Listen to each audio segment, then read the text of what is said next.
I used to think trust was the foundation of love, until the night I walked into my own house and realized it had been the perfect hiding place for betrayal. I met Claire at a conference in Austin. I was there representing our sales division. She was speaking on digital strategy, confident, magnetic, with a voice that made you stop and listen. She laughed with her whole face and somehow made everyone around her feel seen. I was hooked within 10 minutes. We grabbed drinks after the event. Ended up talking until the bar closed. 2 weeks later, we were officially a couple. 6 months after that, married in a quiet backyard ceremony with just family and close friends. I thought I had found my person, someone who understood the chaos of my job, who didn't flinch at last-minute trips or long phone calls late at night. Claire worked in design and had a flexible schedule. I worked in regional sales for a logistics company, which meant a lot of time on the road. Atlanta, Dallas, Chicago. I was gone half the month, sometimes more, but we made it work. She always said she didn't mind, that she liked the space. I believed her. Because when you love someone, you believe them. You trust. You don't imagine the person waiting at home is also waiting for someone else. It started small, so small I almost didn't notice. The first time her phone lit up late at night, I was packing for a trip to Denver. It buzzed face up on the nightstand. Meeting ran late. Talk soon. I asked who it was, and she said, just Anna from the studio.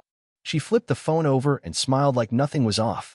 Next came the girls' nights, once a week, then twice. She'd come home late smelling like wine and some perfume she didn't wear around me. One time I asked where they went, and she paused before saying, just the usual spot, nothing exciting.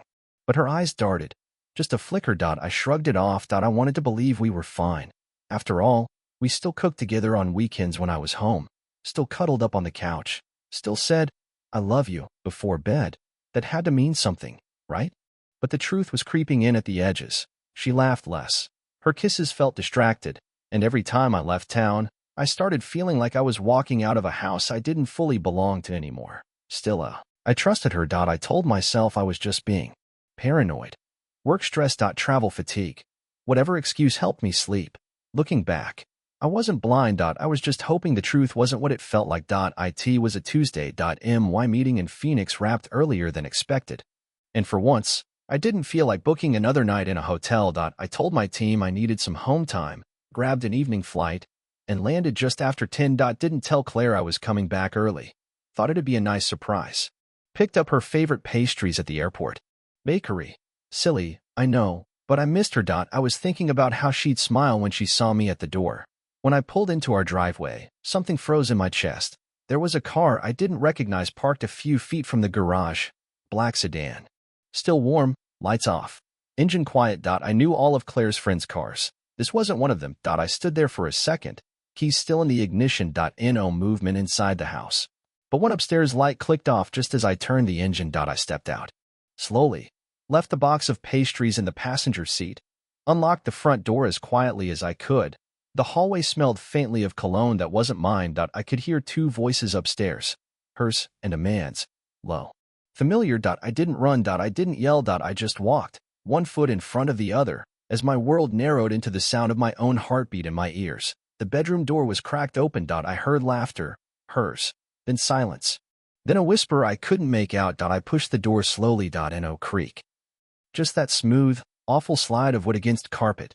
Claire was sitting on the bed, shirt half-buttoned, hair tangled in a way I recognized but hadn't seen in weeks, and next to her, pulling a T-shirt over his head, was Marcus.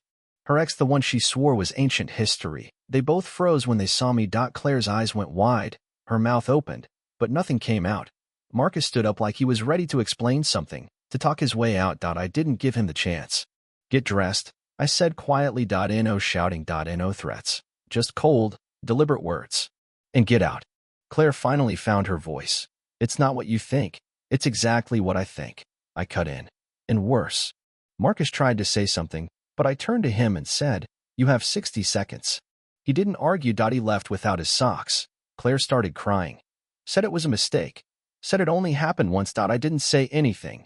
Just stared at her while she scrambled for a story that didn't exist. Then I walked out, down the stairs, out the door, back to my car. Didn't take anything. Didn't slam the door. Just left. Because the moment was already burned into my memory, and nothing she could say would unburn it.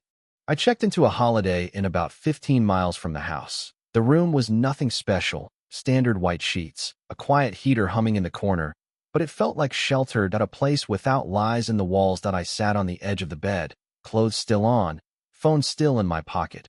Claire had already texted 4 times. We need to talk. Please come back. It wasn't what it looked like. It was exactly what it looked like. I stared at the ceiling, letting the silence sink in. My mind kept replaying it all.